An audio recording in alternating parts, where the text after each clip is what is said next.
زه د خپل اړخه د خپل ټولو ملګرو د اړخه د عوامي نیشنل پارټۍ د ورکرانو د اړخه د خپل رور چا چې موږ سره په دې کور کې خړپوسې کړي،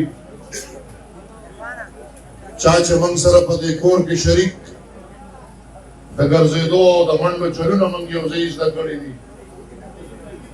د بدقسمتۍ نه راشي پکې کوري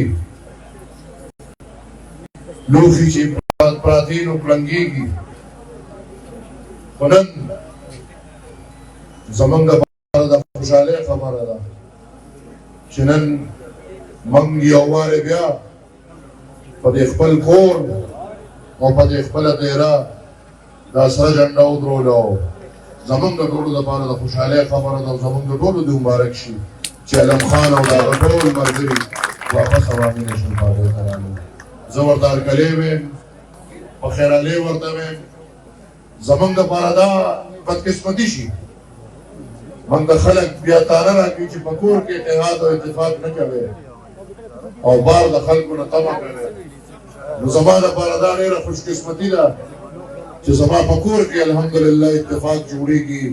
او موږ ټول کور به انشاءالله یو موټی ټول خاندان بلکې ټول پښتانه انشاءالله چې زما وروڼه په حقیقت معنی کې زه هر ځای کې دا ویم چې ما له خدای د مور او د پلار نه تن د وجود نه پیدا رور نه دی راکړی، خو ما له باچا خان بابا داسې وروڼه او داسې ورورولي راکړې ده چې زما د هغې وروڼو ما ته نه څه کمې محسوسېږي او نه ورته زما سره کار کېږي. په دې ورورولۍ کې به انشاءالله موږ ټول د چا نه پټ نه یو. د خدمت وخت چې راغلی دی دلته د وردګې ملګري ناست دي، بلکې دلته د رجل 2 یونین کونسل د هر کوټ نه ځایونه چې ملګري راغلي دي او ناست دي. سلطان خان خبره وکړه زه د 400 د مقابلې هغه ځانان دي نه. الحمدلله ما له خدای دا عرض راکړی دی چې زه د باچا خان کړوسي او د ولي خان موسې پیدا یم. زما به هغه ځانان څه مقابله کړي، خو نورې مقابلې پرېږدئ. تش په دې رجل 2 په دې وردګه کې چې ما په خپلو 5 کالو کې زما وروڼه ګواه دي، زما ملګري ګواه دي، هارون خان ناست دی هغه ګواه دی، علم خان دلته ما سره ولاړ دی، دا ټوله خاوره ګواه ده چې موږ الحمدلله په دې وردګه او رجل 2 کې د پښتنو څومره خدمت کړی دی. دې دې ما ته په تېرو 10 کالو کې د ټولې 400 هغې سره مقابله کوي انشاءالله. بیا به او بیا دا ټول عمر سرکار خو ني سرکاري خدمت موږ 10 کاله مخکې کړی دی. دا 10 کاله چې سرکار فوج کلک زور بل له ورکړ، د بنګړو د لوبټو خاوندان یې راوچت کړل، هغه په دې قام مسلط کړل. خو بیا هم الحمدلله دا 10 کاله چې حکومت نه بغیر کوم د خپل وروڼو یا د ملګرو د غیرت او د پښتو خدمت دی، نو انشاءالله چې زما خو لرې خبره ده زما دا ورکران زما دا تنظیمونه به انشاءالله د خپل قام پښتو او غیرت ګټي او موږ دا خولی ده انشاءالله چې موږ ټولې پښتوګانې غیرتونه ګټي. زه ګران وروڼو هر ځای کې دا واضح ویم، دې خبرې ته سوچ وکړئ. هسې خو تېر 10 کاله په 400 باندې مختلف خلق مسلط کړی شو. نو زه او د اشنغر ټول پښتانه په دې ګواهي کوو چې نقصان کو شوی دی نو دا اشنغر شوی. ما ته الحمدلله په ذاتي توګه نه څه نقصان را رسېدلی دی او نه مې ورته انشاءالله دغې شیزونو ته ضرورتونه شته. موږ خو چې خدای پیدا کړي یو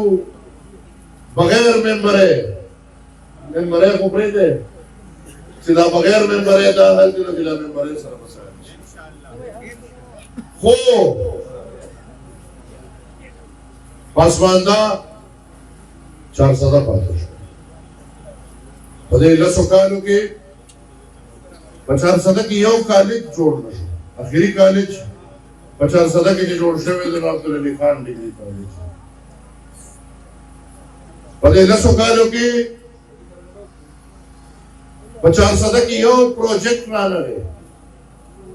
هیڅ ډېر څه هم کړو ډېر څه پاتې دي ډېر څه خو زما په خیال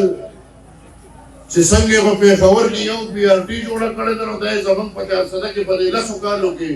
دا یو درجنو نه والا تخبیه پورې سړک جوړ کړی دی نور یې پکې څه ونه کړل تاسو دې ته سوچ وکړئ چې یو وخت تاسو د دې شغل نه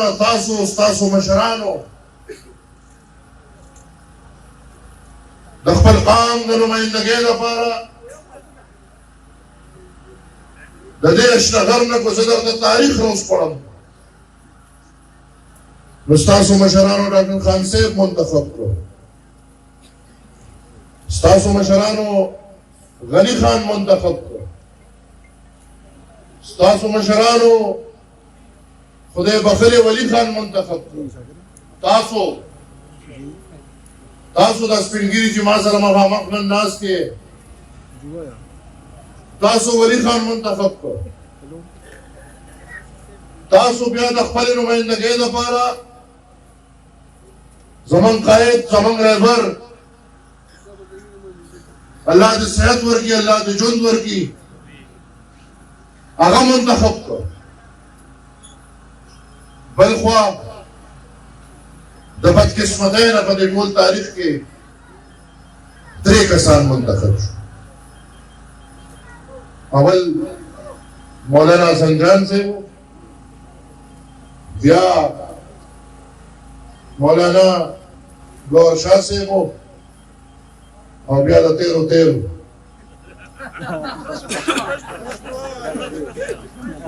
دغه چې کوم تاسو یې ښه پېژنئ په کارټونانو کې ډېر مشهور و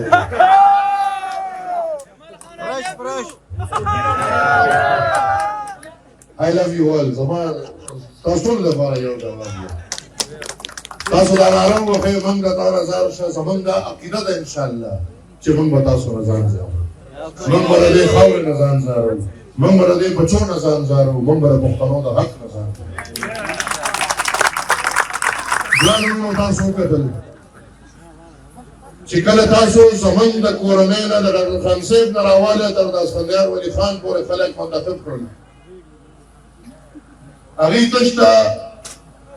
400 د عثمانزو د تورنزو د عمرزو د پښتون आवाज وجود نه کړ ستاسو په نمائندګۍ لاړل هغې د پښتون قوم چې په ټوله دنیا کې هر ځای کې ناست دي د هغې आवाज وچت ستاسو په نمائندګۍ لاړ شي تلي دي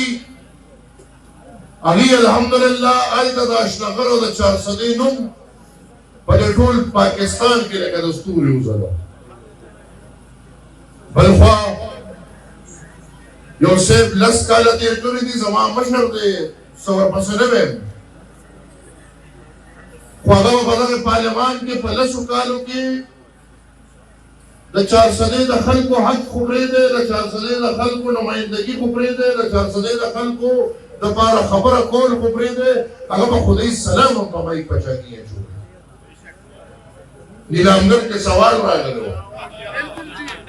نیلامګر کې سوال راغلو وی د نشنل اسمبلی کوم ممبر دی چې هغه د خولې نه چې اواز اوسه پورې نه دی اورېدلی یو سړی پاس دی ویجي مولانا ګوهر شاه بیواله د اواز من خو الحمدلله کم عمره یو د سره تېر د ژوند تېر چې خلک دا د سپینګیري دي او د حالاتو د وجې د کوره نه راوځي د حالاتو د وجې میدان ته نه راوځي او روزانه چغې وایي چې الیکشن ملتوي کې الیکشن نشي کېدی ځکه چې حالات خراب دي زه چې یقیني تاسو ته هم پته ده او ما ته هم پته ده چې خطره څومره موږ ته ده دونه به دغې صاحب دا خو د دوی پرکټي دي نن مولانا صاحب افغانستان ته تللی چا لتلی دی څه لتلی دی دهشتګردو سره به څه خبره کوي خو پرکټي دي که موږ الحمدلله د دغې هر څه د پاسه چې دا پښتنو ته د دې خبرې علم دی چې کومه باچا خان بابا هر څومره حملې شوي دي په خپل ژوند د خپلې لارې نه نه دي رسته شوي چې هغه د مشرانو ارمانونه چې د باچا خان او خدایي خدمتګارو ګرانو وروڼو په خپلو سختو ته مخامخ شو یا قربانۍ ورکړي دي نو د دې دپاره یې ورکړي دي چې زما او ستاسو د خولې نوړی دی موږ وګټو بل څوک نه دی یو نشي خو ولي خان بابا او د هغه ملګرو قربانۍ ورکړي دي او دا ناره یې والې ده چې خپله خاوره خپل اختیار نه منو د بل اختیار بل هېڅ جنګ نو زه بار بار دا چغه وایم چې په پاکستان کې په سیاست کې د اسلام او د کفر جنګ نشته موږ ټول مسلمانان یو او الحمدلله دا عقیدې سره ویم دا یقین سره ویم دا ایمان سره ویم چې دا څوک مذهب خرڅوي د هغې نه ښه مسلمان دی دلته د اسلام او د کفر جنګ نشته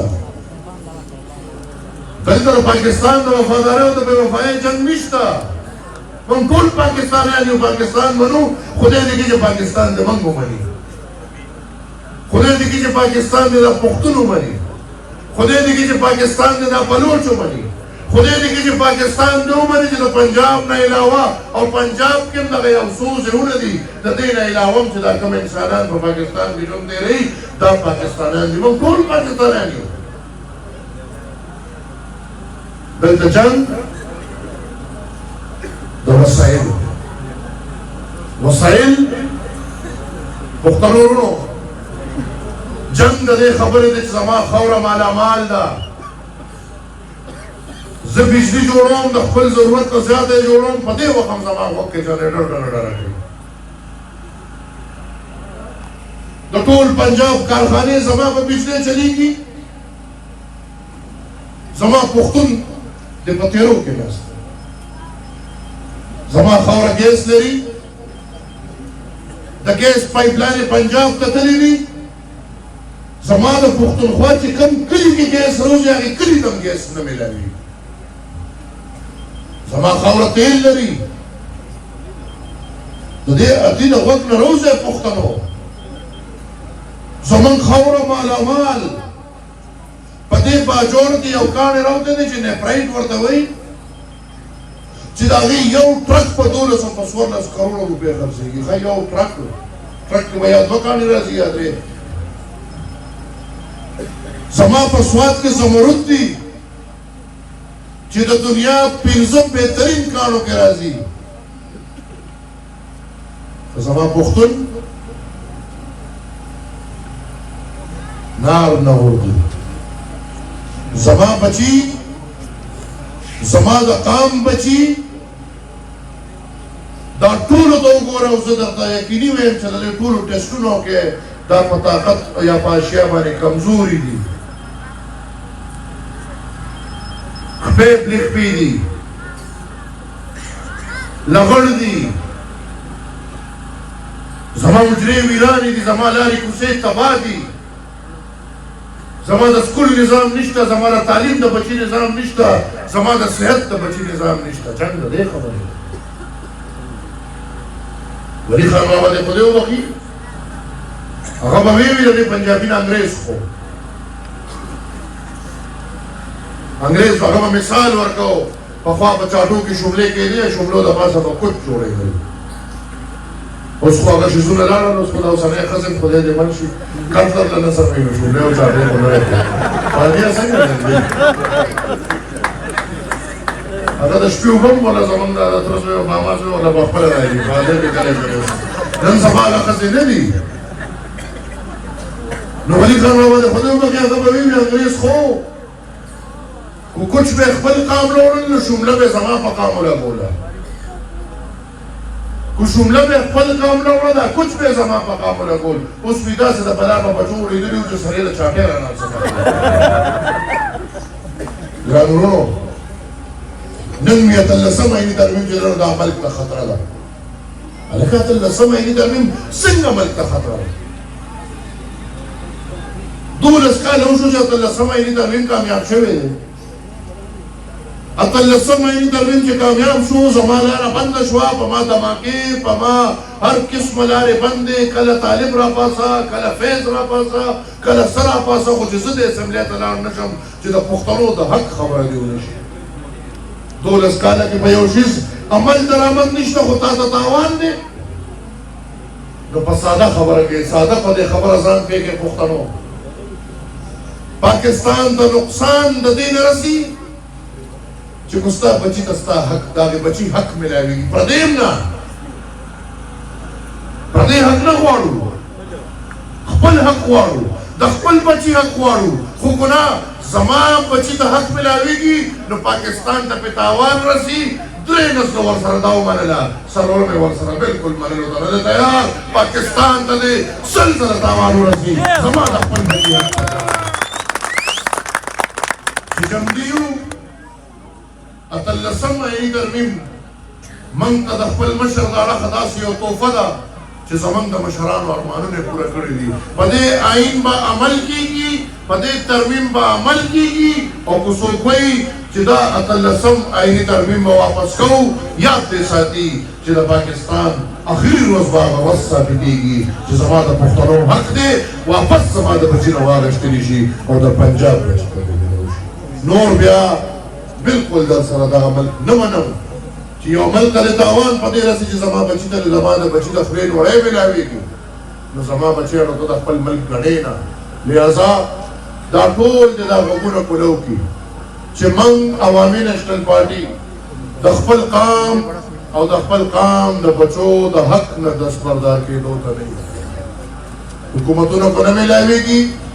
سنبال دې وساتي. دې حکومتونو له زما پلار نیکه ته ورکړي دي، نو زه به داسې او انشاءالله زمونږ هغه وخت کې یو ممبر هم نه و. مشرف چې کله راغی او مشرف دلته په اوچ کلک زور د 2002 هغه انتخابات وکړل، زمونږ یو ممبر هم نه و. خو په نیش ممبر موږ مشرف دې له راوسته چې هغه قام سره واده وکړه چې کالاباغ ډیم ختم او کالاباغ ډیم به نه جوړېږي. دا په ممبرانو نه د پښتنو، دا زموږ او ستاسو په عقیدې ده. د خپلو بچو د حق دپاره به هر حد ته ودرېږو، دې ته تاسو تیار یې او که نه. الیکشنې به کېږي، خپله سوچ وکړئ. خو چېرې تاسو سوچ لرئ دلته زما د خاندان یا زما د پارټۍ ملګري نه، دا نورو پارټو والا دې سوچ وکړي. بغض دې بار کی، کینه دې بار کی، د مزغونه د کار والی سوچ دې وکړي. نو که سوچ یې وکړو نو که هغه د پی ټي آی او که هغه د جي یو ال پی ټي آی والا خو سوچ تمه نه کېږي، هغه بل شان د کام دی. خو که دا نور چې څونه دي که لږ سوچ یې وکړه، لږ سوچ، نو زه یقین سره وایم چې پکار دی چې په دې اشنغر کې 100% ووټ دا پښتانه روزي او لاقین دی. زه ګرانو وروڼو ستاسو شکریا ادا کوم. علم خان ورور ته یو وارې بیا هرکلی ویم، د پښتو متل دی وي د سهار د کوره وتې چې ماښام کور ته راشي نو دا رکنه دی، دا د دې کور او دا د دې کور دی او دا به انشاءالله د دې کور وي. یو خبره دې ټولو ته واضحه کوم، جمهوریت کوو، جمهوریت به کوو، سیاست به کوو، الیکشن به انشاءالله کوو. په طریقه تاسو خپل کوئ، موږ به خپل کوو. خو که نه څوک خوا دې خوا کوي نو راشئ دا چلونه بیا زموږ نه یې زده کړئ. ښه کاوه به ورله تمو. زه خپلې خبرې راغونډوم، ستاسو د ټولو ډېره شکریا ادا کوم. اجازت به درنه علم د غني خان بابا په دې شعر وي زور هسې پیغور شي چې همت ورسره مل نه شي. زور شته، همت به کوو. زور هسې پیغور شي چې همت ورسره مل نه شي. او بیروک هغه مشال شه چې تیاره شي او دی بل نه شي. ډېره مهرباني.